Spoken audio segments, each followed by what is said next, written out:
আসসালামু আলাইকুম, কেমন আছেন সবাই? আলহামদুলিল্লাহ আমি ভালো আছি। আপনারা কেমন আছেন? আল্লাহর রহমতে আমি অনেক ভালো আছি। আজকে একটা অন্যরকম রেসিপি আপনাদের মাঝে নিয়ে আসছি। রেসিপিটা দেখতে হলে আমার পুরো ভিডিও জুড়ে থাকতে হবে।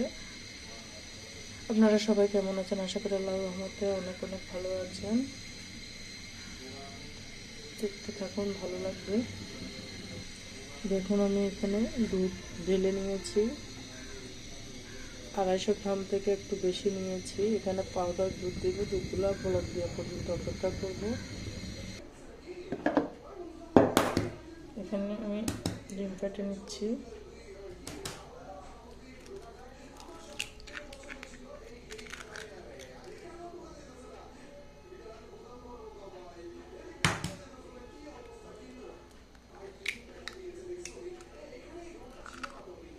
দুটা ডিম ফেটে নিলাম। দুটা ডিম ফেটে নিয়েছি। ডিমগুলোকে কাঁটা চামচের সাহায্যে ভালো মতো ফেটিয়ে নেবেন। আপনারা চাইলে যে যেমন ইচ্ছা আপনি ফেটে নিতে পারেন। আমি কাঁটা চামচ সাহায্যে ফেটে নিচ্ছি। একদম ভালো করে কুসুম আর সাদা অংশ একসাথে মিক্স করতে হবে। ভালো করে অবশ্যই ফেটে নেবেন। কি বানাচ্ছি অবশ্যই ভিডিও জুড়ে থাকুন, ভালো লাগবে। আর যারা আমার চ্যানেলে নতুন আছেন অবশ্যই চ্যানেলটা সাবস্ক্রাইব করে দিবেন আর ভিডিওটা লাইক দিয়ে ফুল ওয়াচ করে দিবেন। দেখুন, আমি একদম ভালো করে কেটে নিতে হবে, কিন্তু সময় নিয়ে একটু ভালো করে কেটে নেবেন। দেখুন, এখানে আমি নারকেল কুড়া নিলাম। এগুলো আমার ডিপে ছিল। নারকেল কুড়া একদম বড়। এখানে নিলাম একটু বাদাম আর নিলাম কিশমিশ, নিলাম 2টা তেজপাতা ফালি করে নিলাম। এই রেসিপিটার জন্য উপকরণগুলো লাগবে ডিম, দুধ আর এই উপকরণগুলো, আর কিছু লাগবে না। দেখতে এখন ভালো লাগবে। অবশ্যই ভিডিওটা পুরোটা দেখুন, তারপর ভালো লাগবে।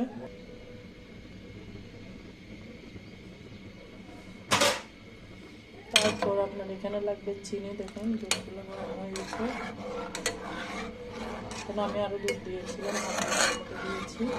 আপনারা চাইলে আপনাদের পরিমাণ মতো রান্না করবেন। আমি আমার পরিমাণ মতো রান্না করতেছি।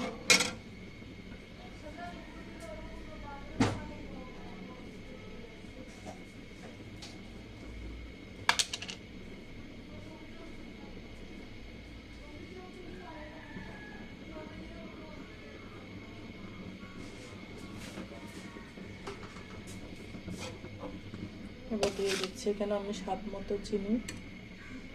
আপনারা আপনাদের স্বাদ মতো দিবেন। আমি আমার স্বাদ মতো দিচ্ছি।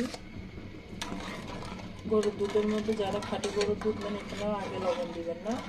আগে লবণ দিলে গরুর সমস্যা হয়, গরুর বাচ্চা গরুর সমস্যা হয়। আমি এখানে বাজার থেকে নিতে খাঁটি গরুর দুধ আমরা রোজ নিয়ে থাকি। এই জন্য সব কিছু দেওয়ার পরে আমি লবণটা দিচ্ছি। লবণটা আপনারা স্কিপ করতে পারেন চাইলে। অনেকজন মিষ্টি খাবারে লবণ পছন্দ করে না, আমরা লবণ পছন্দ করছি। লবণ ছাড়া খেতে ভালো লাগে না, না লাগে কেমন যেন।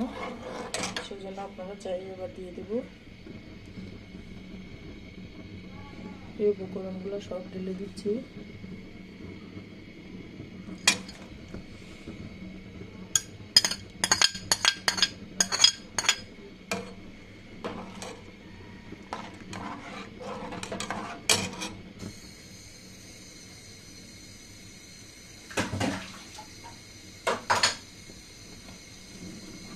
এবার অপেক্ষা করতে হবে, বলক আসা পর্যন্ত অপেক্ষা করব। এর মাঝে চিনিগুলো মিশে যাবে বলক আসতে আসতে। কেমন হচ্ছে রেসিপিটা অবশ্যই কমেন্টস বক্সে জানাবেন।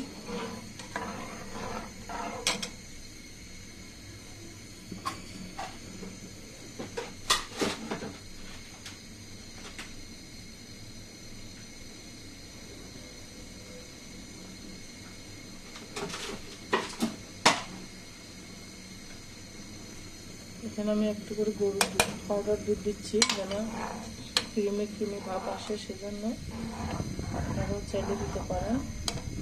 পাউডার মিল্কটা দিলে যে কোনো পায়েস বলেন, মিষ্টি জাতীয় খাবার বলেন, অনেক বেশি স্বাদ বাড়ে।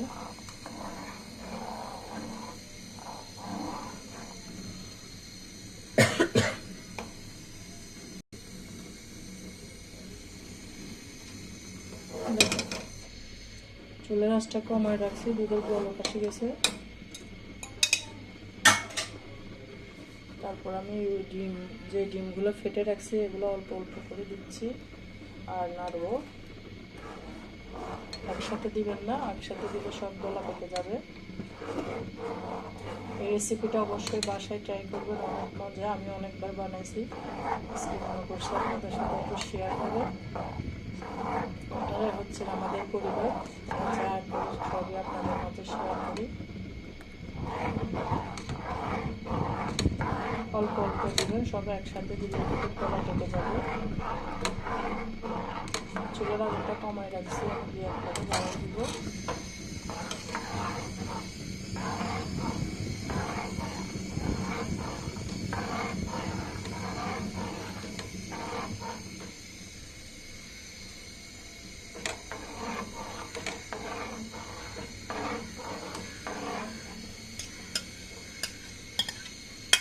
সব কটা দিয়ে দিচ্ছি।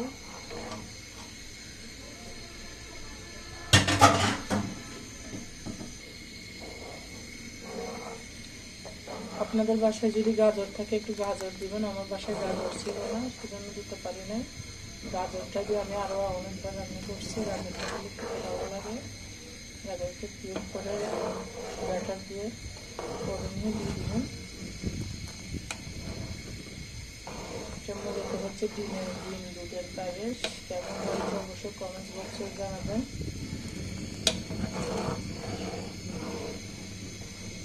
অনেক মজা, আপনারা বাসায় অবশ্যই ট্রাই করবেন, খেতে অনেক মজা।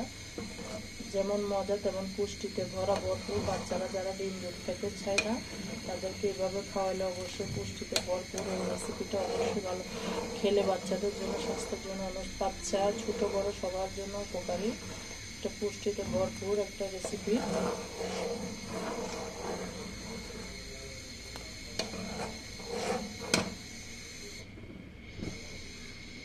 আগুনটা মিডিয়াম করে রেখেছি আমি। এখন যখন বলক দিয়ে দিয়েছে,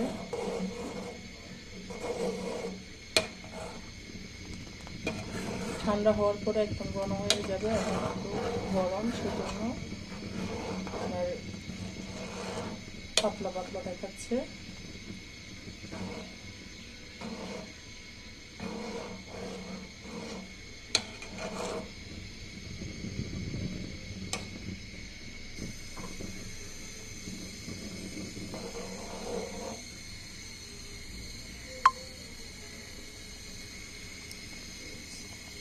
পরিবেশন করে আসতেছি আপনাদের সামনে। কেমন হয়েছে আমার ডিম দুধের পায়েসটা অবশ্যই কমেন্টসে বলবেন। আর এতটুকু যারা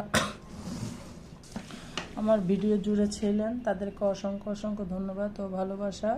আসসালামু আলাইকুম ওয়া রাহমাতুল্লাহি ওয়া বারাকাতুহু।